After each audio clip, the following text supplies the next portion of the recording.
Hello everyone. आज के इस वीडियो में हम लोग बात करेंगे angle between two lines.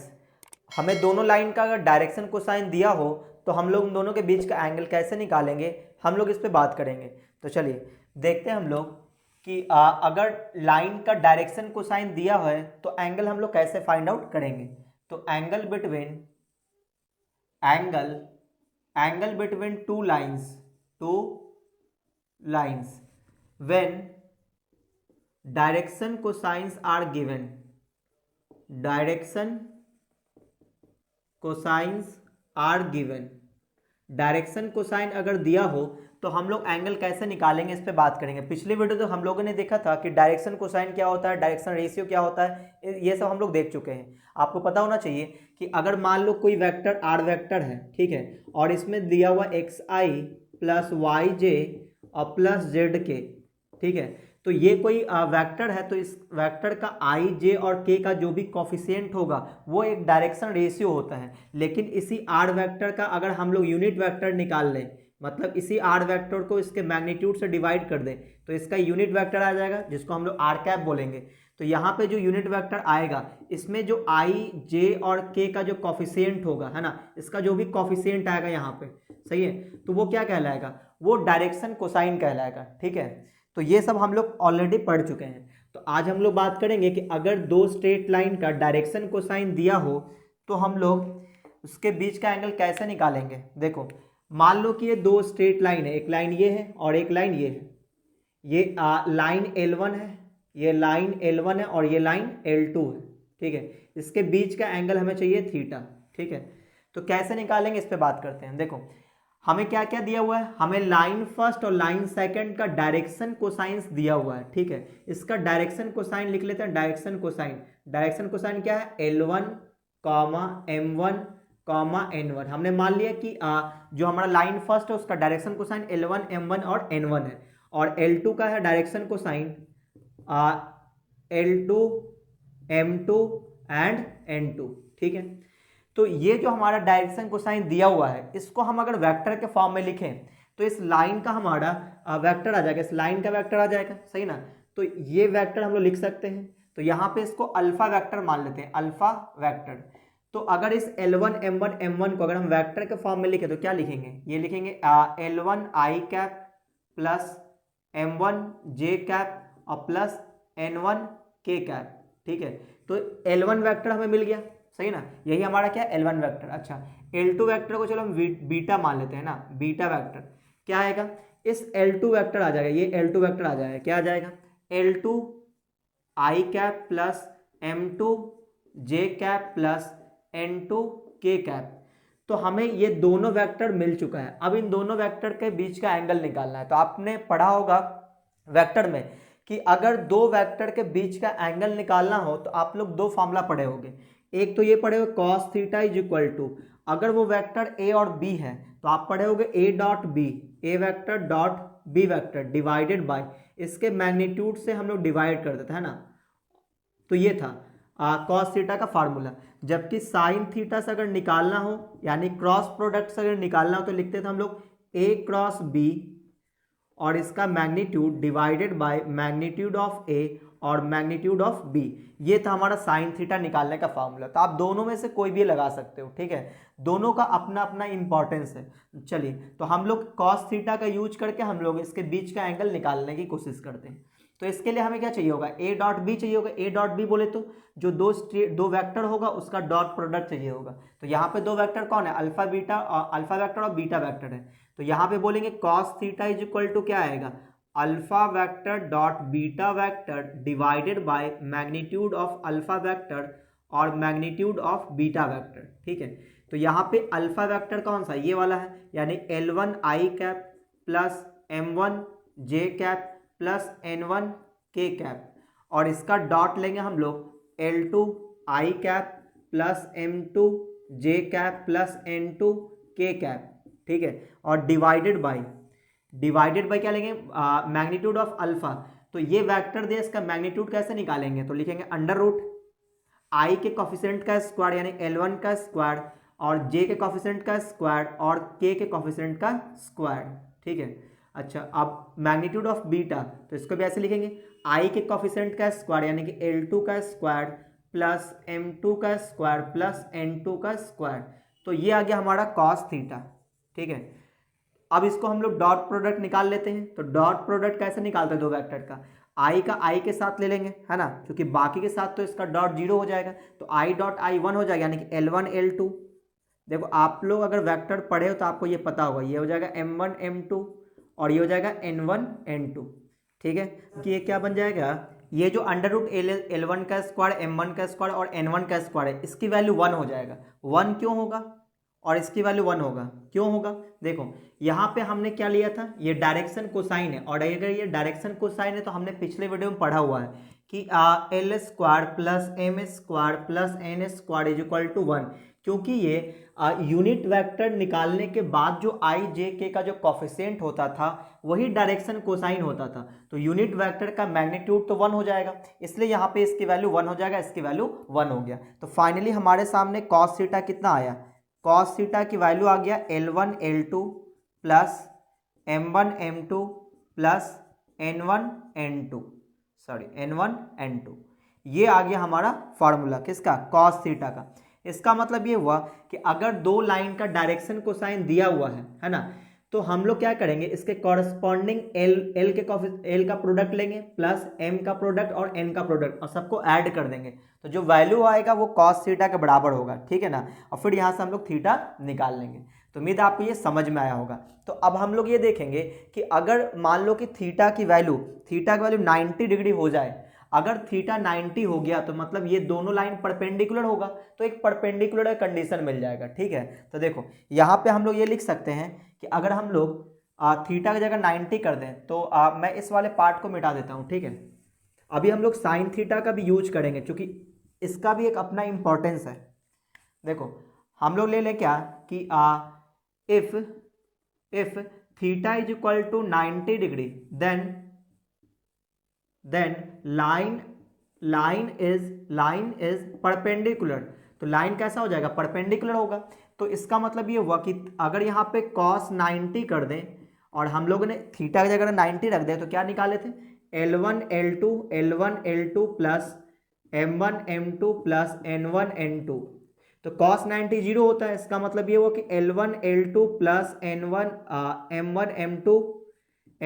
M2 plus N1 N2, इसकी वैल्यू क्या मिल गया, जीरो मिल गया। ठीक है, तो ये एक तरह से ये परपेंडिकुलर लाइन का कंडीशन हो गया, है ना, कंडीशन फॉर, ये क्या है, कंडीशन है, क्या, कंडीशन फॉर परपेंडिकुलर लाइन। अगर लाइन परपेंडिकुलर हुआ तो और अगर उस लाइन का डायरेक्शन कोसाइन पता है तो हम लोग ये कंडीशन लगा देंगे कि दोनों के एल का प्रोडक्ट, दोनों के एम का प्रोडक्ट और दोनों के एन का प्रोडक्ट का जो सम होगा वो क्या होगा, जीरो होगा। ये एन है। ठीक है, सही है ना। तो उम्मीद आपको ये समझ में आया होगा। तो आप इसका स्क्रीनशॉट ले लो। अब हम लोग अगले टॉपिक पे बात करेंगे।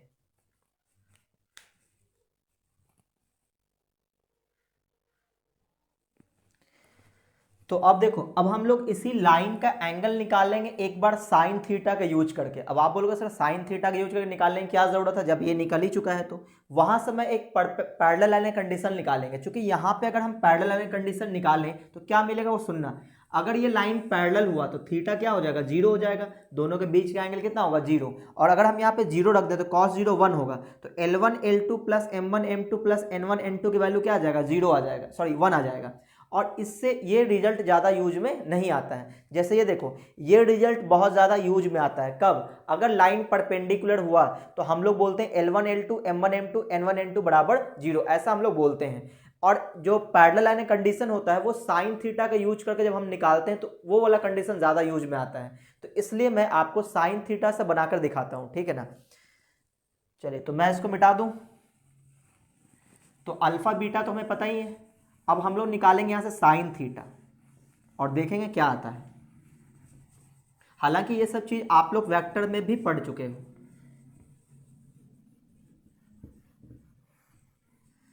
तो देखो, साइन थीटा का फॉर्मूला क्या था कि अगर दो वेक्टर है उसके बीच का अगर हम साइन थीटा लेते थे तो क्या लिखते थे, sine theta is equal to उन दोनों वेक्टर का क्रॉस प्रोडक्ट लेते थे, है ना, और फिर डिवाइड करते थे उसके मैग्नीट्यूड से, और ये बीटा वेक्टर, इस तरह से हम लोग लिखते थे। आप लोग वेक्टर में पढ़ चुके हो। तो देखो यहाँ पे अल्फा क्रॉस बीटा हमें निकालना पड़ेगा, उसको निकालने के लिए हम लोग डिटर्मिनेंट का यूज करेंगे। तो ये रहा अल्फा, ये रहा बीटा, इसका क्रॉस निकाल लेते हैं। तो देखो अल्फा क्रॉस बीटा कैसे निकालते थे हम लोग, क्रॉस प्रोडक्ट का यूज करेंगे, आई कैप, जे कैप और के कैप। अब इसके कॉफिशिएंट को रखेंगे तो L1 M1 और N1, ये आ जाएगा L2 M2 और N2। अब इसको सॉल्व कर लेते हैं तो ये प्लस माइनस और प्लस, तो यहाँ पे आ जाएगा आई कैप और इसको कॉलम को ढकेंगे, इसको रो को ढकेंगे, तो क्या आ जाएगा M1 N1 N2 है ना, M1 into N2 minus M2 into N1, और फिर आ जाएगा माइनस जे कैप, और फिर आ जाएगा कितना L1 N2 है ना, L1 और N2 माइनस L2 N1, और फिर प्लस के कैप, और यहाँ पे आ जाएगा L1 M2 minus L2 M1, ऐसा आ जाएगा। ठीक है, तो अब यहाँ पे इसका मॉड भी लेना है, इसका मॉड लेना है। मॉड लेने का मतलब ये हुआ कि आई के कॉफिशिएंट का स्क्वायर, जे के कॉफिशिएंट का स्क्वायर और के कॉफिशिएंट का स्क्वायर। तो मैं डायरेक्ट यहाँ पे मैग्नीट्यूड लिख रहा हूँ। ठीक है, तो देखो क्या लिखेंगे, तो यहाँ पे लिखेंगे अंडर रूट यहाँ पे इसका स्क्वायर, यानी कि ये जो तीनों का स्क्वायर को हम लोग प्लस में लिखने वाले हैं, तो किसी को भी आप पहले या किसी को भी बाद में आप लिख सकते हो। ठीक है, चलो मैं इसको पहले लिख देता हूँ L1 M1 को, तो यहाँ पे आ जाएगा L1 M2 और फिर माइनस L2 M1 का स्क्वायर। आप किसी को भी पहले लिख सकते हो, कोई दिक्कत नहीं है। अब इसको लिख लेते हैं या Mn को लिख लेते हैं, तो इसका स्क्वायर क्या आ जाएगा M1 N2 minus M2 N1 का स्क्वायर। ठीक है, और फिर प्लस देना पड़ेगा, तो इसको मिटा दूं मैं। तो देखो अब क्या लिखेंगे, इसका स्क्वायर लिख लिया, इसका स्क्वायर, इसका स्क्वायर को कर लेते हैं, फिर प्लस, और फिर ये आ जाएगा L1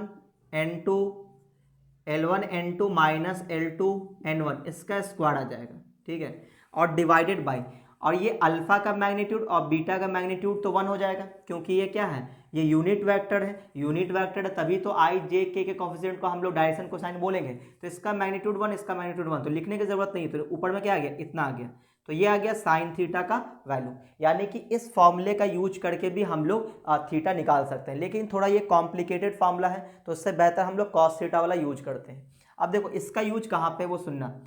अब देखो कई बच्चे ये सोच रहे हो सर इसमें स्क्वायर है, ये रूट है, इसको बाहर निकाल लेंगे, नहीं कर सकते, क्योंकि यहाँ 3 टर्म है, 1 2 और ये 3। तो अब हम क्या देखेंगे कि अगर ये दोनों लाइन पैरेलल हुआ, if theta is equal to 0, theta अगर 0 डिग्री हो जाए तो लाइन पैरेलल हो जाएगा, देन लाइन्स आर पैरेलल, तो लाइन कैसा हो जाएगा, पैरेलल हो जाएगा। और अगर लाइन पैरेलल होगा तो इसका मतलब यहाँ थीटा की जगह 0 रख देंगे, तो ये हो जाएगा sine zero is equal to, ये पूरा लिखना पड़ेगा हमें, यह आ जाएगा L1 M2 minus L2 M1 इसका स्क्वायर, फिर plus M1 N2 minus M2 N1 का स्क्वायर, और फिर इसको मिटा दूं मैं, यहाँ पे आ जाएगा प्लस में L1 N2 minus L2 N1 का स्क्वायर। ठीक है, ये किसके बराबर आ जाएगा, 0 के बराबर, चूंकि साइन 0 होता है। तो अगर 0 के बराबर हो गया, दोनों तरफ स्क्वायरिंग कर देंगे तो क्या मिल जाएगा, इसका रूट हट जाएगा, तो रूट हटने के बाद क्या मिलेगा, L1 M2 minus L2 M1 का स्क्वायर, फिर plus M1 N2 minus M2 N1 का square, plus L1 N2 minus L2 N1 का स्क्वायर इक्वल टू क्या मिलेगा, 0। इक्वल टू 0 इधर ना लिखे, इधर लिख दिए, कोई दिक्कत नहीं है। अब देखो यहाँ पे आप देखोगे कि ये 3 टर्म है, एक टर्म ये है, दूसरा ये है और तीसरा ये है। अब ये तीनों पे स्क्वायर है, इक्वल टू क्या है, 0 है। किसी भी नंबर का स्क्वायर कभी नेगेटिव तो हो नहीं सकता, यानी कि ये भी एक पॉजिटिव नंबर है, ये भी पॉजिटिव है, ये भी पॉजिटिव है, तो इसका मतलब ये हुआ तीनों पॉजिटिव क्या है, प्लस में है। तो तीनों पॉजिटिव प्लस में है, तो ये 0 कब हो सकता है, जब ये तीनों अलग अलग 0 हो जाए, तभी ये पॉसिबल है। तो यहाँ पे हम लोग लिखेंगे कि इसका मतलब ये हुआ कि L1 M2 minus L2 M1 is equal to 0 है ना। तो यहाँ से अगर हम इसको सॉल्व करना चाहें, इसको थोड़ा और सॉल्व करें, तो ये आ जाएगा L1 M2 is equal to L2 M1, ऐसा हम लोग बोल सकते हैं, है ना। इस टर्म को उठा के इधर कर दिए, तो यहाँ पे आप देखो इसको L2 के इधर डिवाइड कर दो, तो यहाँ से क्या मिल जाएगा, L1 by L2 is equal to, और M2 के इधर डिवाइड कर देते हैं, तो यह आ जाएगा M1 बाई M2 आ जाएगा। ठीक है, सिमिलरली ये भी क्या होगा, जीरो के बराबर हो जाएगा। तो यहां से आपको m1/m2 is equal to n1/n2 मिल जाएगा। ठीक है, तो मैं यहां पे लिख देता हूं, तो यहां पे लिख दूं सिमिलरली जब आप इसको जीरो लेकर के चलोगे तो आपको क्या मिलेगा कि m1/m2 is equal to n1/n2 मिल जाएगा। ठीक है, और इन दोनों इक्वेशन को ध्यान से देखो, यहाँ भी m1/m2 है, यहाँ भी m1/n2 है, इसका मतलब L1/L2 भी इसके बराबर हो जाएगा। इसका मतलब ये तीनों आपस में बराबर है। तो हम लोग बोलेंगे इसको 1 मान लो, इसको 2 मान लो। तो फ्रॉम फर्स्ट एंड सेकेंड क्या देखने को मिला, L1/L2 is equal to m1/m2 is equal to n1/n2। तो ये क्या हुआ, ये कंडीशन आया किसका, पैरेलल लाइन का कंडीशन है। तो ये कंडीशन फॉर, ये क्या है, कंडीशन फॉर पैरेलल लाइंस। ठीक है, ये कंडीशन आ गया पैरेलल लाइन का। तो इसका मतलब ये हुआ कि हम लोग ये समझ गए कि अगर दो लाइन परपेंडिकुलर हो और उसका डायरेक्शन कोसाइन दिया हुआ है तो हम लोग क्या लिखेंगे, L1 L2 plus M1 M2 plus N1 N2 equal to 0। और अगर दोनों लाइन पैरेलल हुआ तो क्या देखेंगे, L1/L2 M1/N2 और N1/N2 ये तीनों इक्वल होगा। ठीक है, तो उम्मीद आपको ये समझ में आया होगा।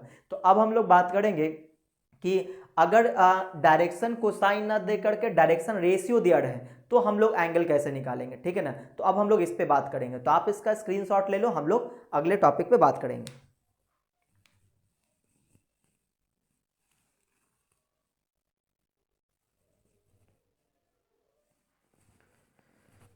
तो देखो अब हम लोग एंगल बिटवीन टू लाइंस देखेंगे, लेकिन इस बार डायरेक्शन कोसाइन ना दे करके डायरेक्शन रेशियो दिया रहेगा, है ना। और अगर डायरेक्शन रेशियो दिया रहे तो हम लोग एंगल कैसे निकालेंगे।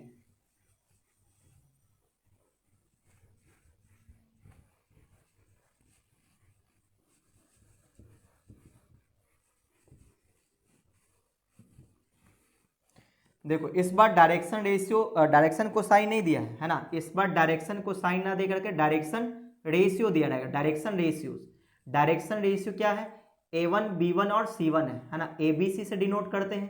तो इसको A1 B1 और C1 ले लेते हैं। और अब हम लोग देखेंगे कि क्या कंडीशन निकल के आता है ना, A2 B2 एंड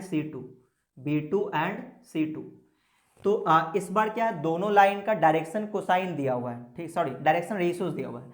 और अगर ये डायरेक्शन रेशियो तो हमारा वेक्टर क्या हो जाएगा, वेक्टर हो जाएगा A1 और यहाँ पे हो जाएगा B1 और ये हो जाएगा C1। ठीक है, और यहाँ पे हो जाएगा A2, ये हो जाएगा B2 और ये C2। तो इसका हेडलाइन में हमें चेंज कर देना चाहिए, डायरेक्शन कोसाइन नहीं है, इस बार क्या है, डायरेक्शन रेशियो है। Direction ratios are given. इस बार क्या है, डायरेक्शन रेशियो अगर दोनों लाइन का गिवन हो तो एंगल कैसे निकालेंगे, फिर से वही काम करेंगे, है ना। तो यहाँ पे क्या मिल जाएगा, अगर हम लोग कॉस थीटा निकालें तो क्या मिलेगा, कॉस थीटा क्या होता है, alpha dot beta vector divided by magnitude of alpha vector और मैग्नीट्यूड ऑफ बीटा वेक्टर। इस बार अल्फा और बीटा का जो मैग्नीट्यूड है वो 1 नहीं होगा, क्यों, क्योंकि ये डायरेक्शन रेशियोज है। और अगर ये डायरेक्शन रेशियो है तो ये यूनिट वेक्टर नहीं है, क्योंकि यूनिट वेक्टर के आई जे के कोफिशिएंट को डायरेक्शन कोसाइन बोलते थे। तो वहां पर डायरेक्शन कोसाइन था, इसलिए इसका मैग्नीट्यूड 1 था। लेकिन इस बार इसका मैग्नीट्यूड 1 नहीं होगा। तो यहाँ पे इस बार लिखना पड़ेगा, देखो अल्फा डॉट बीटा वेक्टर है तो इन दोनों का डॉट प्रोडक्ट निकाल लेंगे तो क्या मिलेगा, A1 A2 B1 B2 C1 C2, है ना। तो A1 A2 plus B1 B2 plus C1 C2 और डिवाइडेड बाय इसका मैग्नीट्यूड। तो मैग्नीट्यूड कैसे निकालेंगे, तो यह आ जाएगा A1 का स्क्वायर प्लस B1 का स्क्वायर प्लस C1 का स्क्वायर और रूट अंडर फिर बीटा वेक्टर के मैग्नीट्यूड, यानी कि A2 का स्क्वायर प्लस B2 का स्क्वायर प्लस C2 का स्क्वायर, इस तरह से निकालेंगे। ठीक है, तो ये आ गया कॉस थीटा का वैल्यू। ठीक है, तो कॉस थीटा इस फॉर्मूले का यूज करके हम लोग एंगल निकाल सकते हैं। ठीक है, अच्छा अब देखो यहाँ पे अगर ये बोल दिया जाए कि theta is equal to 90 degree, अगर थीटा 90 हो गया तो कंडीशन फॉर परपेंडिकुलर लाइन हो जाएगा। थीटा 90 होते ही कॉस 90 जीरो हो जाएगा, और जैसे ही ये जीरो हुआ तो इसको क्रॉस मल्टीप्लाई कर देंगे, जीरो हो जाएगा। तो क्या मिलेगा, ये मिलेगा A1 A2 plus B1 B2 plus C1 C2 is equal to 0। तो ये हो गया कंडीशन फॉर परपेंडिकुलर लाइन, ये आया आपका condition, condition for perpendicular line, क्योंकि एंगल 90 डिग्री तो लाइन क्या होगा, परपेंडिकुलर होगा, तो ये परपेंडिकुलर कंडीशन आया। कहने का मतलब ये हुआ अगर दो लाइन परपेंडिकुलर हुआ और दोनों का डायरेक्शन रेशियोज पता है तो उन दोनों के डायरेक्शन रेशियोज का प्रोडक्ट का जो सम होगा वो किसके बराबर होगा, 0 के बराबर होगा। अच्छा, और अगर हम यहाँ से साइन थीटा निकालें तो साइन थीटा निकालेंगे तो क्या मिलेगा, देखो जब साइन थीटा आप निकालोगे तो क्या मिल जाएगा वो देखना, ये आ जाएगा चूंकि यहाँ पे मैग्नीट्यूड हम लोग निकालेंगे, अल्फा क्रॉस बीटा निकालना पड़ेगा, क्योंकि यहाँ पे हो जाएगा अल्फा क्रॉस बीटा वेक्टर का मैग्नीट्यूड, और यहाँ पे अल्फा वेक्टर का मैग्नीट्यूड और बीटा वेक्टर का मैग्नीट्यूड, ये निकालेंगे। तो आप इसको निकालोगे तो क्या क्या मिलेगा वो देखना, जब आप मैग्नीट्यूड निकालोगे तो क्या क्या मिलेगा वो मैं यहाँ पे लिख दे रहा हूँ, ठीक है, क्योंकि मुझे याद है मैं डायरेक्ट लिख देता हूँ, आप चाहो तो निकाल लेना, जैसे कि मैं आपको क्रॉस जब डायरेक्शन कोसाइन वाले में निकाले थे उसी तरह से इसको भी निकालेंगे, ठीक है। तो आपको क्या क्या मिलेगा वो सुनना, तो ये मिलेगा a1 b2 minus a2 b1 का स्क्वायर, फिर मिलेगा आपको प्लस में b1 c2 minus b2 c1 का स्क्वायर, और यहाँ पे मिलेगा c1 a2 minus c2 a1 का स्क्वायर, ठीक है। और नीचे क्या मिलेगा, नीचे मिलेगा अंडर रूट a1 का स्क्वायर प्लस b1 का स्क्वायर प्लस c1 का स्क्वायर, और यहाँ पे आएगा अंडर रूट a2 का स्क्वायर प्लस b2 का स्क्वायर प्लस c2 का स्क्वायर, ये आ जाएगा जब आप इसको सॉल्व करोगे तो।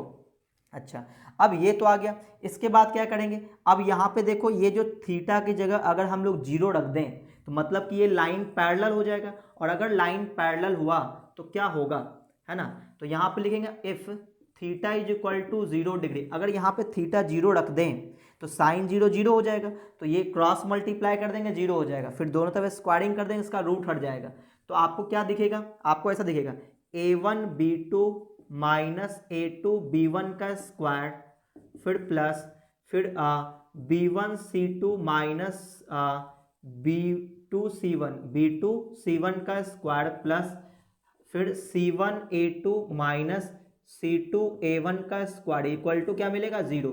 फिर वहाँ यहाँ पे हम लोग यही सोचेंगे कि ये इस पे स्क्वायर है, 3 टर्म है ये, और ये तीनों पॉजिटिव नंबर है, तीनों पॉजिटिव नंबर का सम 0 आ रहा है, इसका मतलब सभी अलग अलग क्या रहा होगा, 0 रहा होगा। अगर इसको 0 कर दें a1 b2 minus a2 b1 क्या कर दें 0, तो यहाँ पे इसको उठा के इधर कर देंगे तो यह आ जाएगा a1 b2 is equal to a2 b1 आ जाएगा, तो यहाँ पे a2 डिवाइड कर देते हैं इधर, तो a1 a2 और यहाँ पे आ जाएगा b1 बाई b2, ये हो गया इक्वेशन फर्स्ट। सिमिलरली, है ना, सिमिलरली क्या क्या मिलेगा,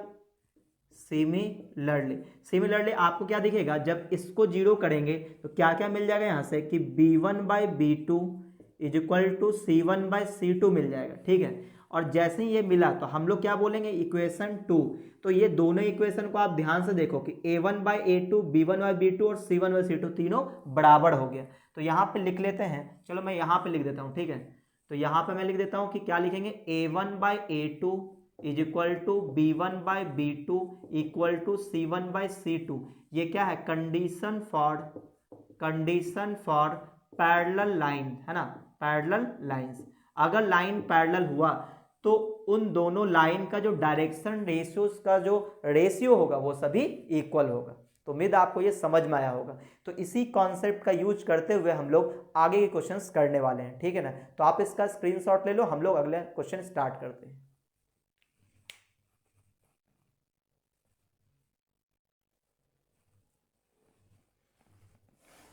चलो, तो अब इसको मैं मिटा दूं। तो हम लोगों ने देखा डायरेक्शन रेशियोज दिया रहे हैं, डायरेक्शन कोसाइन दिया रहे हैं, हम लोग एंगल निकाल सकते हैं, ठीक है। और पैरेलल लाइन का कंडीशन, परपेंडिकुलर लाइन का कंडीशन भी हम लोग देख चुके हैं। तो आपको बस याद रखना है और ये क्वेश्चन बनता जाएगा। अच्छा, जब आप लोगों ने वेक्टर पढ़ा था तो वहाँ पे पैरेलल और इक्वल कॉलिनियर का कंडीशन भी आपने पढ़ा था, तो इन सभी का यूज यहाँ पे होगा, क्योंकि मैंने आपको पहले ही बताया था कि 3D में वेक्टर का बहुत ज़्यादा यूज होता है।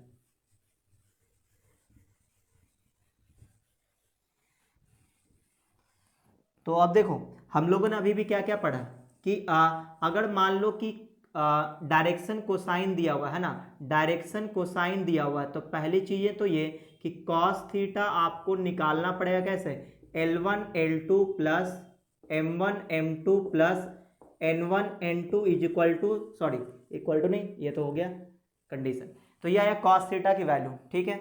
अच्छा, और अगर लाइन पैरेलल हुआ है ना, ए हो गया, और B number for parallel line, for चलो परपेंडिकुलर कर देते हैं, फॉर परपेंडिकुलर लाइन है ना, कंडीशन फॉर परपेंडिकुलर लाइन क्या था कि L1 L2 plus M1 M2 plus N1 N2 equal to 0, ठीक है। अच्छा, दूसरा ये था कि for parallel line, for parallel line के लिए क्या होगा कि L1 by L2 equal to M1 by M2 equal to N1 by N2, ये था। ये कब था, डायरेक्शन कोसाइन दिया रहे तब। और अगर हम लोग दूसरी चीज़ें देखें कि डायरेक्शन रेशियोज दिया रहे तो यहाँ पे देखो, यहाँ पे ये होगा पहले नंबर पे कि cos theta is equal to क्या आएगा, A1 A2 plus B1 B2 plus C1 C2 divided by under root A1 का स्क्वायर प्लस B1 का स्क्वायर प्लस C1 का स्क्वायर, और यहाँ पे आएगा A2 का स्क्वायर प्लस B2 का स्क्वायर प्लस C2 का स्क्वायर, ठीक है। अच्छा, B number for perpendicular line, perpendicular line का कंडीशन क्या था कि A1 A2 plus B1 B2 plus C1 C2 is equal to 0, ठीक है। और C number for parallel line,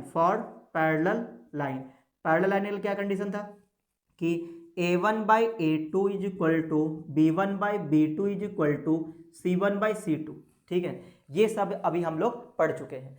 तो आपको बस ध्यान रखना है क्वेश्चन क्या पूछा जा रहा है और क्या दिया हुआ है। डायरेक्शन कोसाइन दिया रहे तो इस तरह की चीजें यूज करेंगे, डायरेक्शन रेशियो दिया रहे तो इस तरह की चीजें यूज करेंगे, ठीक है। चलिए, तो अब हम लोग एक्सरसाइज 28.1 का क्वेश्चन नंबर 4 से स्टार्ट करेंगे, केसी सिन्हा क्लास 12, क्योंकि पिछले वीडियो तक हम लोगों ने क्वेश्चन नंबर 3 तक कंप्लीट किया था। तो देखो क्वेश्चन नंबर 4 क्या है, हालांकि क्वेश्चन नंबर 4 जो है ये आप लोगों ने वेक्टर में पढ़ा हुआ है। देखो इसमें लिखा है so that the join of the point 1 2 3 4 5 7, 2 point दिया हुआ है, मान लेते हैं कुछ लेट ए पॉइंट मान लेते हैं ना, 1 2 3, और बी पॉइंट दिया हुआ है, बी पॉइंट है 4 5 7, 4 5 7, इन दोनों को ज्वाइन करने वाला जो लाइन सेगमेंट होगा है ना, ज्वाइन द पॉइंट ये is parallel to the line, join the point ये सी एंड डी, 2 पॉइंट और सी मान लेते हैं इसको, सी पॉइंट कितना है -4 3 -6, -4 3 -6, एंड डी मान लेते हैं है ना, डी का जो कोऑर्डिनेट है वो है 2 9 2 2 9 2 2 9 एंड 2। हमें ये प्रूफ करना है सो दैट है ना, हाँ सो दैट हमें ये प्रूफ करना है कि ये जो ए बी को ज्वाइन करेंगे और सी डी को ज्वाइन करेंगे तो ये जो दोनों होगा वो पैरेलल होगा, है ना, ये हमें प्रूफ करना है, ठीक है। क्या प्रूफ करना है, पैरेलल। तो पैरेलल कंडीशन लगाएंगे तो सबसे पहले हमें क्या निकाल लेना चाहिए, डायरेक्शन रेशियोज निकाल लेना चाहिए, क्योंकि डायरेक्शन कोसाइन निकालना टफ काम होता है। डायरेक्शन कोसाइन निकालने के लिए हमें पहले ए बी डायरेक्शन रेशियो निकालना पड़ेगा, फिर डायरेक्शन रेशियो के मैग्नीट्यूड से डिवाइड करना पड़ेगा, सही ना। तो डायरेक्शन रेशियो निकाल लेंगे और ये वाला कंडीशन लगा देंगे पैरेलल के लिए, ठीक है। तो देखो direction ratio of A B, तो यहाँ लिखेंगे direction ratio of A B. तो ए बी का डायरेक्शन रेशियो कैसे निकालेंगे, तो देखो अगर 2 पॉइंट दिया रहे तो डायरेक्शन रेशियो निकालने के लिए मैंने आपको बताया था x2 - x1 करेंगे, यानी 4 - 1, तो 4 - 1, फिर अगला आ जाएगा 5 - 2 5 - 2, फिर 7 - 3 7 - 3, तो ये आ जाए कितना 3 4, ठीक है। ये direction ratio of A B आ चुका है, ठीक है। अच्छा, अब निकालेंगे डायरेक्शन रेशियो ऑफ किसका, सी डी का निकालते हैं, ठीक है। तो सी डी का डायरेक्शन रेशियो कैसे निकालेंगे, सी डी, तो x2 - x1 यानी कि 2 - 4, फिर अगला आ जाएगा 9 - 3 9 - 3, फिर आ जाएगा 2 -6, इसको सॉल्व करेंगे कितना आ जाएगा 6 हो जाएगा, ये हो जाएगा 6 और ये हो जाएगा 8। तो डायरेक्शन रेशियोज तो हमने निकाल लिया दोनों का। अब यहाँ पे आप देखो कि direction ratio of A B और सी डी का, चूंकि ये पैरेलल है तो इसका रेशियो क्या होना चाहिए, सेम होना चाहिए। तो देखते हैं, तो यहाँ देखो 3/6 A1/A2, यही A1 है, ये B1 है, ये C1 है, यहाँ पे A2 B2 और ये C2 है, ठीक है। तो यहाँ देखो 3/6 और अगला है 3/6 और अगला है 4/8। तो आप देखो सभी सेम है, 3 2 जा 6, 3 2 जा 6 और ये 4 2 जा 8 इक्वल टू किसके बराबर, 1/2। यानी कि सभी रेशियो क्या है, सेम है। और अगर सभी रेशियो सेम है तो हम लोग क्या बोलेंगे कि जो हमारा ये जो दोनों पॉइंट है ज्वाइन करेगा, ये दोनों पॉइंट है ज्वाइन करेगा, ये क्या होगा, पैरेलल होगा। So A B and C D are parallel, ठीक है ना। और ये हो गया प्रूव्ड। तो इस कंडीशन का हमने यूज किया डायरेक्शन रेशियोज का। तो उम्मीद आपको ये समझ में आया होगा। तो आप इसका स्क्रीनशॉट ले लो, हम लोग अगले क्वेश्चन पे बात करेंगे।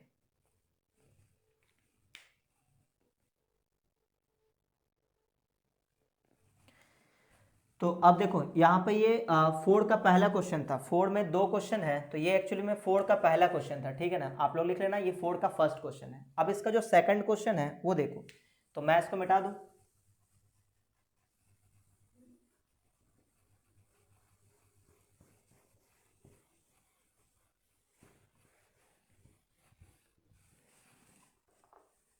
देखो 4 का सेकंड नंबर क्वेश्चन, इसमें लिखा हुआ है so that the line join the point ये एंड ये is perpendicular to the line join the point. इस बार इससे पहले वाले क्वेश्चन में पैरेलल के लिए कंडीशन था, अब परपेंडिकुलर वाला लगाना पड़ेगा, ठीक है। तो यहाँ देखो 2 पॉइंट दिया हुआ है, सॉरी 4 पॉइंट। 4 का सेकंड नंबर, ए है 1 2 3 1 2 3 और बी पॉइंट है, बी पॉइंट दिया हुआ है -1 -1 -2 एंड -3, ठीक है। और 2 पॉइंट और दिया हुआ है -2 1 5 -2 1 एंड 5, इसको सी मान लेते हैं। और डी पॉइंट दिया हुआ है, डी पॉइंट है 5 3 2 5 सॉरी 3 3 2 है ना, 3,3,2 इस तरह से। तो हमें क्या करना चाहिए, डायरेक्शन रेशियो निकालना चाहिए। डायरेक्शन रेशियो कैसे निकालते हैं, देखो direction ratio of A B. तो ए बी का डायरेक्शन रेशियो कैसे निकालेंगे, x2 - x1 यानी -1 और -1, ठीक है। फिर अगला -2 -2 तो -2 और -2, फिर अगला -3 और -3 -3 और -3। सॉल्व करेंगे तो क्या आ जाएगा, -2 -4 -6 आ जाएगा, ठीक है। ये हो गया डायरेक्शन रेशियो। अच्छा, अब निकालते हैं direction ratio of C D. तो सी डी का डायरेक्शन रेशियो कैसे निकालेंगे, तो x2 - x1 यानी 3 -2 + 2 हो जाएगा ना, तो 5 हो जाएगा। फिर अगला 3 - 1 यानी कि 2 हो जाएगा। फिर 2 - 5 यानी कि -3 हो जाएगा। तो ये हमने डायरेक्शन रेशियो निकाल लिया। अच्छा, अब क्या करेंगे, अब हम लोग देखेंगे कि परपेंडिकुलर कंडीशन ये होता है, तो इसको सॉल्व करके देखेंगे। अगर 0 आ गया तो ये परपेंडिकुलर है, ठीक है ना। तो यहाँ देखो नाउ ये समझ लो आपका A1 ये है A1 A2 sorry A1 B1 और C1, ये है A2 B2 और C2। अब इन दोनों का प्रोडक्ट का सम देखेंगे। यहाँ देखो क्या आ जाएगा, -2 × 5 है ना, A1 × A2 हो गया, प्लस B1 × B2 यानी कि -4 × में 2, फिर प्लस -6 × में -3। सॉल्व करते हैं तो यह आ जाएगा कितना, -10 और यह आ जाएगा -8 और यह हो जाएगा प्लस में 18 आ जाएगा। तो आप देखो ये हो जाएगा -18 + 18, तो क्या मिला, 0। तो बोलेंगे so A B and C D are perpendicular, है ना। और ये हो गया प्रूव्ड, क्योंकि ये वाला जो कंडीशन इसको इसमें सेटिस्फाई कर गया, तो ये परपेंडिकुलर होगा। तो उम्मीद आपको ये समझ में आया होगा। तो आप इसका स्क्रीनशॉट ले लो।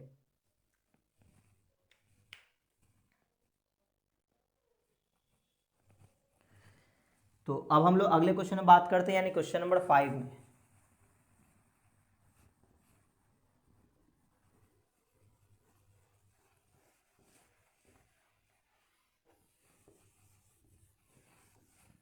देखो क्वेश्चन नंबर 5 क्या है, क्वेश्चन नंबर 5 इसमें लिखा है so that the following points are collinear. हमें ये प्रूफ करना है कि ये पॉइंट्स क्या है, कोलिनियर है। तो ये चीज़ आप लोग वेक्टर में भी पढ़ चुके हो, 2 3 4, ठीक है। 2 3 4 -1 -2 और 1 है, -1 -1 -2 एंड 1, और एक और पॉइंट है, 3 पॉइंट 5, 8, 7, 5, 8 एंड 7, ये पॉइंट से हमें ये प्रूफ करना है ये तीनों पॉइंट कोलिनियर है। तो क्या करेंगे वो देखना, सबका डायरेक्शन रेशियो निकालेंगे। इसको मान लेते हैं ए है, ये मान लेते हैं बी, और ये मान लेते हैं सी है। तो पहले डायरेक्शन रेशियो निकालो आप ए बी का, direction ratio of A B, of A B, A B का डायरेक्शन रेशियो निकालेंगे। तो देखो ए बी है तो -1 और -2, यह जगह -3, फिर अगला -2 -3 तो माइनस का 5, फिर अगला आएगा 1 - 4 यानी कि -3। Direction ratio of A B निकाल ली। अब डायरेक्शन रेशियो निकालेंगे ऑफ बी सी, निकाल लेते हैं बी सी। तो बी सी का डायरेक्शन रेशियो क्या आएगा, 5 माइनस ऑफ -1 यानी कि 6 हो जाएगा, फिर 8 माइनस ऑफ -2 यानी कि 10 हो जाएगा, फिर 7 - 1 यानी कि 6 हो जाएगा। तो ये डायरेक्शन रेशियो हमने निकाल लिया किसका, BC का। अब जरा AB और BC को ध्यान से देखो, इसका रेशियो सेम आएगा, है ना। देख लो आप कि यहाँ पे देखो कि नाउ कि -3/6 करके देखो, -5/10 और -3/6 सभी का वैल्यू 1/2 आएगा, सॉरी -1/2 आएगा। तो सभी ये भी क्या है, -1/2 कटेगा 2 टाइम्स में, ये भी कटेगा 2 टाइम्स में, ये भी कटेगा 2 टाइम्स, क्या बच रहा है -1/2। तो सभी का रेशियो सेम आया। तो हम लोग बोलेंगे कि A B and B C are parallel, but यहाँ पे ए बी और बी सी में आप देखो बी पॉइंट कॉमन जा रहा है, but point B is common. तो इसका मतलब ये हुआ कि ए बी और बी सी अलग अलग लाइन नहीं होगा, दोनों एक ही लाइन होगा। So A B and B C are same line, तो दोनों क्या होगा, एक ही लाइन होगा। इसका मतलब A B and C are collinear. तो ये क्या हो जाएगा, ये कोलिनियर होगा, तीनों पॉइंट कोलिनियर होगा। क्योंकि एक ही लाइन पे आ गया तो ये कोलिनियर होगा। तो उम्मीद आपको ये समझ में आया होगा। तो इसी तरह से ये जो 5 का क्वेश्चन नंबर 2 है वो आप लोग सॉल्व कर लोगे। इसी तरह से आपको बना लेना है। तो क्वेश्चन नंबर 5 हुआ कंप्लीट। तो आप इसका स्क्रीनशॉट ले लो, हम लोग अगले क्वेश्चन पे बात करेंगे।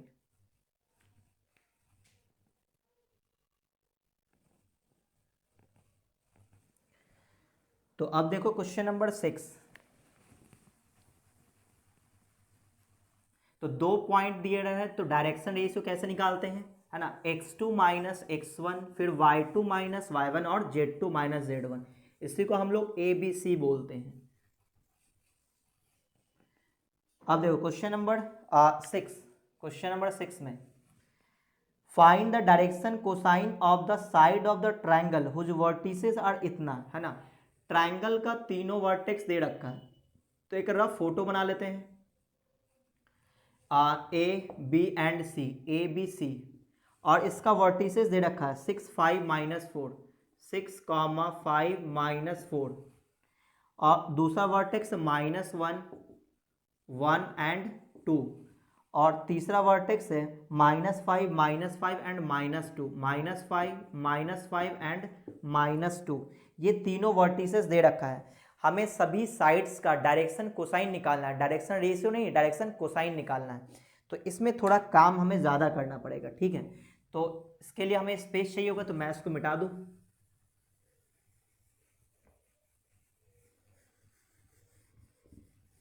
तो डायरेक्शन कोसाइन निकालने के लिए सबसे पहले हम लोग डायरेक्शन रेशियो निकाल लेते हैं, ठीक है। उसके बाद डायरेक्शन कोसाइन आसानी से निकाल लेंगे।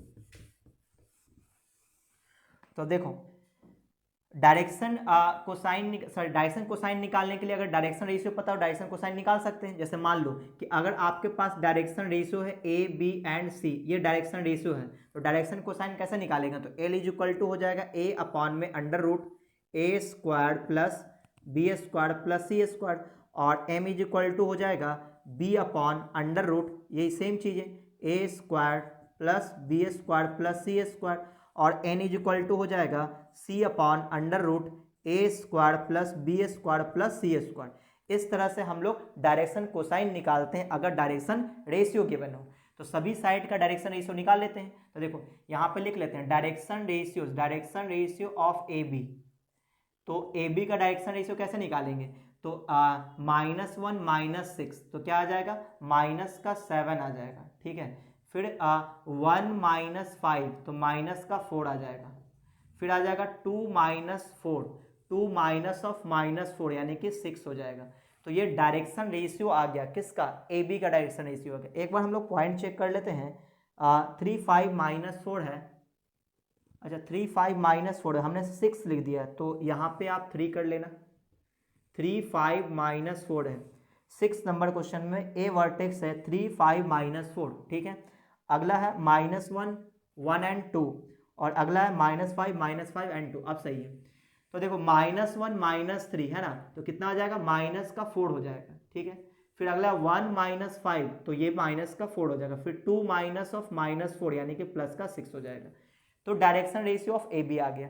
अब डायरेक्शन कोसाइन कैसे निकालेंगे, तो डायरेक्शन कोसाइन निकालने के लिए क्या करना पड़ेगा, डायरेक्शन कोसाइन निकालने के लिए ये आपका ए है, ये बी है और ये सी है, ठीक है। तो इसका अगर हम लोग ये निकाल लें कि ए स्क्वायर कितना आएगा, 16 आ जाएगा, प्लस बी स्क्वायर करेंगे ये भी 16 हो जाएगा, और सी स्क्वायर करेंगे कितना हो जाएगा, 36 हो जाएगा। तो 16 दूनी 32 और 36 कितना होगा, 32 और 36, तो 32 प्लस 36 आ जाएगा। तो ये हो जाएगा कितना, 66 आ जाएगा, है ना, सॉरी 68 हो जाएगा, 68। तो इसको लिखेंगे 17 चौका 68, 17 × 4 यानी कि 2√17 आ जाएगा। तो यहाँ पे मैं डायरेक्ट लिख देता हूँ, तो -4 अपॉन में आ जाएगा कितना, 2√17। फिर अगला आ जाएगा -4 अपॉन में 2√17, और फिर अगला आ जाएगा क्या, 6 अपॉन में 2√17, ठीक है। तो मैंने यहीं पे आपको सॉल्व कर दिया, आप चाहो तो अलग से इसको बना सकते हो। तो यहाँ पे ये 2 से कट जाएगा, तो ये कितना आएगा, 2 से कट जाएगा, ये भी 2 से कट जाएगा, ये भी 2 से कट जाएगा। तो फाइनली क्या दिखेगा, direction cosine of A B का डायरेक्शन कोसाइन कितना आएगा, -2 अपॉन √17। फिर अगला आएगा -2 अपॉन √17। फिर अगला आएगा 3 अपॉन में √17। तो फाइनली हमारा ए बी का डायरेक्शन कोसाइन आ गया। इसी तरह से हम लोग डायरेक्शन कोसाइन निकालेंगे किसका, ए बी का हो गया, बी सी का निकाल लेते हैं। तो देखो बी सी का डायरेक्शन कोसाइन निकालने के लिए हमें डायरेक्शन रेशियो निकालना पड़ेगा ऑफ बी सी। तो बी सी का डायरेक्शन रेशियो कैसे आएगा, तो देखो यहाँ पे आ जाएगा -5 -1, तो ये हो जाएगा -4 हो जाएगा, है ना। -5 माइनस ऑफ -1 तो +1 हो जाएगा, तो -5 + 1 4 हो जाएगा माइनस का। फिर अगला आ जाएगा -5 और -1 माइनस का 6 हो जाएगा, -2 और -2 माइनस का 4 हो जाएगा, ठीक है। तो ये हमने डायरेक्शन रेशियो निकाला किसका, BC का। अब यहाँ पे डायरेक्शन रेशियो निकालेंगे, डायरेक्शन कोसाइन ऑफ BC। तो डायरेक्शन कोसाइन निकालने के लिए क्या करना पड़ेगा, -4 को डिवाइड करना पड़ेगा, अंडर किससे, √4 का स्क्वायर यानी कि 16 प्लस 6 का स्क्वायर 36 प्लस ये भी 16 हो जाएगा, तो ये भी √17 आएगा, है ना, 2√17 आएगा। यहाँ पे -6, तो इसी को सॉल्व करेंगे कितना आ जाएगा, 2√17, तो यहाँ भी उतना ही आएगा, यहाँ भी इतना ही आएगा, -4 अपॉन 2√17, ठीक है। तो इसको डायरेक्ट लिख देते हैं, -4 अपॉन में 2√17, आप लोग सॉल्व कर लेना। यहाँ पे आ जाएगा -6 अपॉन 2√17, यहाँ पे आ जाएगा -4 अपॉन में 2√17। अब इसको काट दो, ये कट जाएगा 2 बार में, ये भी, ये 3 बार में, ये 2 बार में। तो फाइनली क्या मिलेगा, -2 अपॉन √17, फिर आएगा -3 अपॉन में √17, और फिर आएगा -2 अपॉन में √17, ठीक है। अच्छा ये तो हमने BC का भी निकाल लिया, अब AC का निकाल लेते हैं, ठीक है, या फिर CA का बोल लो। तो डायरेक्शन रेशियो ऑफ CA, तो CA का डायरेक्शन रेशियो कैसे निकालेंगे, CA यानी कि 3 माइनस ऑफ -5 यानी कि 8 हो जाएगा। फिर अगला है 5 माइनस ऑफ -5 तो प्लस का 10 हो जाएगा। फिर अगला है -4 ऑफ -2 तो ये हो जाएगा माइनस का 2 बच जाएगा, चूँकि ये +2 हो जाएगा, ठीक है। अच्छा अब क्या करेंगे, अब ये तो डायरेक्शन रेशियो है, तो डायरेक्शन कोसाइन निकालेंगे ऑफ CA। तो कितना आएगा, 8 को डिवाइड करना पड़ेगा, √8 का स्क्वायर यानी कि 64 प्लस 10 का स्क्वायर यानी 100 और प्लस 2 का स्क्वायर बोले तो 4, और यहाँ पे आ जाएगा 10 अपॉन में। इसको सॉल्व कर लेते हैं, तो 168 होगा, 168। इसको अगर हम तोड़ने की कोशिश करें तो ये हो जाएगा 8 2 = 16 और 4 2 = 8, और ये 2 से देंगे तो 4 2 = 8 और 2 2 = 4, और ये हो जाएगा 6 7 42, है ना, 6 7 42 यानी कि 2√42 आ जाएगा, 2√42 आ जाएगा। फिर अगला सॉल्व करेंगे तो यह आ जाएगा अगला -2/2 √42 आ जाएगा, सही ना। तो इसको थोड़ा और सॉल्व करके लिख लेते हैं, तो 8/2 √42 आ जाएगा। इसको ये तो कट जाएगा 5 टाइम्स में, तो आ जाएगा 5/√42 और यहाँ पे आ जाएगा, ये कट जाएगा -1/√42 आ जाएगा, ये कटेगा 4 टाइम्स में। तो फाइनल आंसर क्या मिलेगा, तो फाइनल आंसर मिलेगा 4/√42 कॉमा 5/√42 कॉमा -1/√42। ये इसका आंसर हो गया। तो सभी साइड्स का डायरेक्शन कोसाइन हमने निकाल लिया। चलिए एक बार चेक कर लेते हैं कि क्या हमारा कैलकुलेशन सही है। क्वेश्चन नंबर 6 में तो -2 और इधर 3 आ रहा था पहले वाले का, है ना, ए बी का। -2 ये वाला नहीं है, ये है -2 और 3 आ रहा था नीचे, √17 सही है। फिर अगला आ रहा है -2 -3 एंड -2 -3 एंड -2 √17। अगला है 4 5 और -1, 4 5 और -1 बिल्कुल सही है। तो उम्मीद है आपको ये समझ में आया होगा। तो अब आप लोग इसका स्क्रीनशॉट ले लो, हम लोग अगले क्वेश्चन पे बात करेंगे।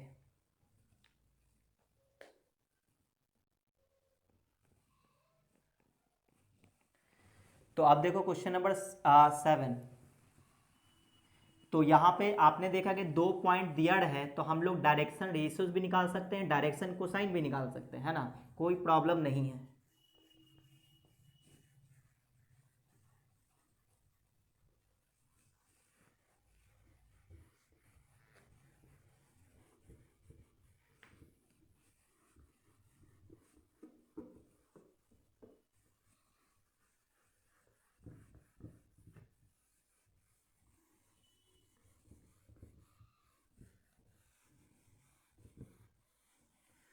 तो अब देखो क्वेश्चन नंबर 7। क्वेश्चन नंबर 7 में क्या है कि डिटरमाइन द वैल्यू ऑफ के की वैल्यू निकालना है, so that the line joining the point A B is perpendicular to the line joining the point A and D. अच्छा, ए बी जो ज्वाइन करेगा ए और बी, ए का वर्टेक्स दे रखा है, एक रफ फोटो बना ले रहे हैं ताकि हमें आइडिया मिल जाए करना क्या है, ठीक है। ये लाइन परपेंडिकुलर है किसी दूसरे पे, है ना। अच्छा, ये ज्वाइन किसको कर रहा है, ए और बी को ज्वाइन कर रहा है, इसको बी मान लेते हैं।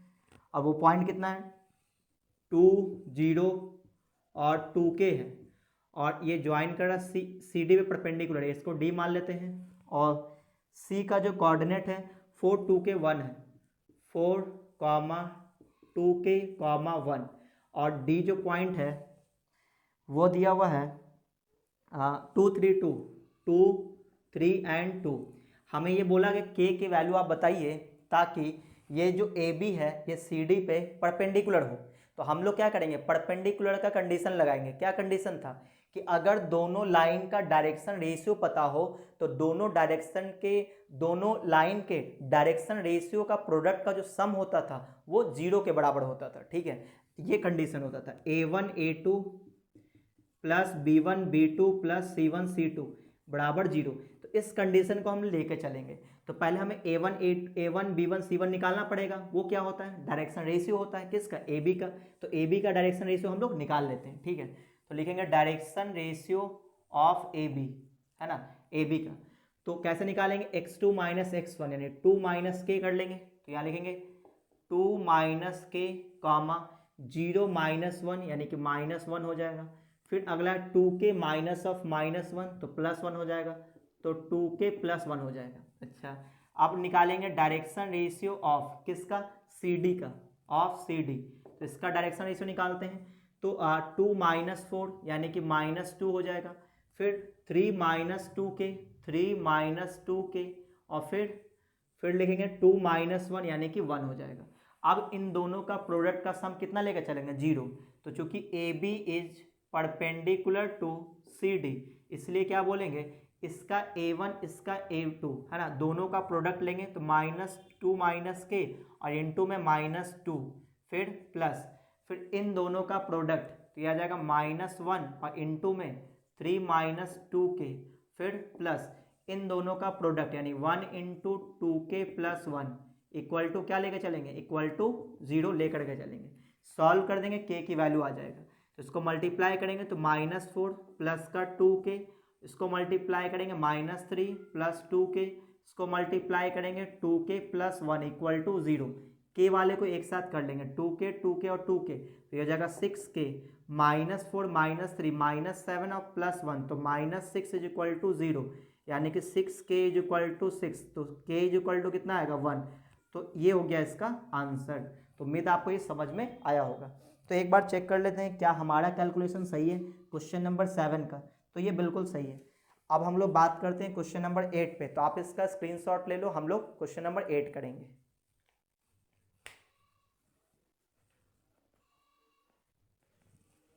तो अब देखो क्वेश्चन नंबर 8।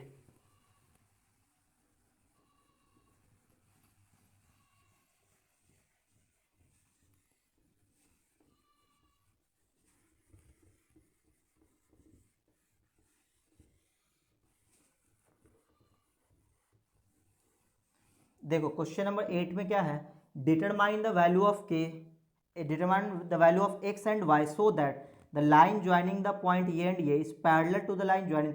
अच्छा, इस बार लाइन पैरेलल है, इसका मतलब पैरेलल लाइन में कंडीशन लगेगा। तो क्वेश्चन नंबर 8 आप देखो, दो लाइन पैरेलल होगा, तो एक ए है, ये बी मान लेते हैं।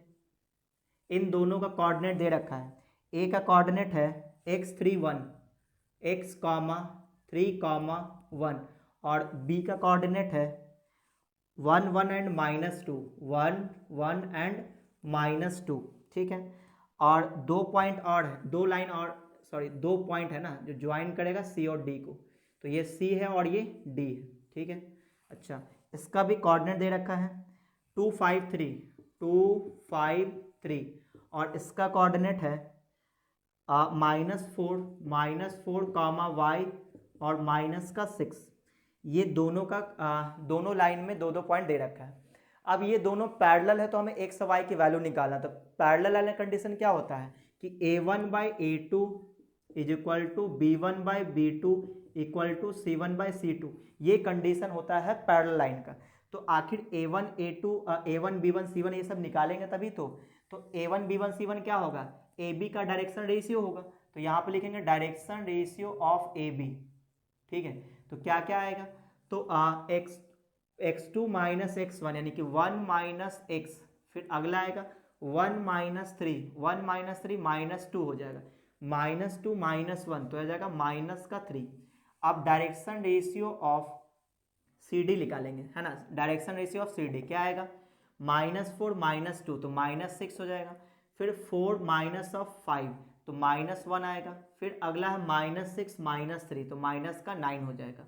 चूंकि A B is parallel to C D है, तो हम लोग क्या बोलेंगे 1 - x divided by -6 is equal to -2 divided by -1 is equal to -3 divided by -9। तो यहाँ देखो ये हो जाएगा ये कैंसिल, 3 3 जा 9। तो हम लोग यहाँ पे ये लेके चल सकते हैं कि 1 - अच्छा इसमें y, इसमें कुछ छूटा, ये y था, है ना, इसमें कुछ गलती हुआ है, तो y -5 होगा, है ना। डायरेक्शन रेशियो यहाँ पे हो जाएगा y -5, ये मिस्टेक है यहाँ पे। ये तो सही था -4 -2 तो -6, ये था y -5 होगा, y -5, ठीक है। फिर -6 -3 -9 हो जाएगा, ठीक है। अब सही है।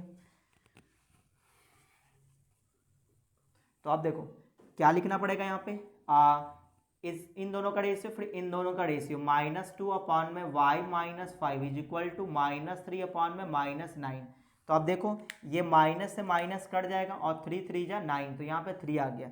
तो एक बार हम लोग x की वैल्यू निकालने के लिए इन दोनों को इक्वेट कर देते हैं। तो बोलेंगे 1 - x upon -6 is equal to, ये आ गया 1/3, और दूसरे केस में क्या बोलेंगे -2 अपॉन में y -5, अब ये भी इसके बराबर होगा, तो 1/3। बस अब दो इसको सॉल्व कर देंगे, इसको क्रॉस मल्टीप्लाई करेंगे, 3 - 3x इक्वल टू -6, तो यहाँ पे आ जाएगा 3x इज इक्वल टू 9 हो जाएगा, तो x इज इक्वल टू क्या आ जाएगा 3 आ जाएगा।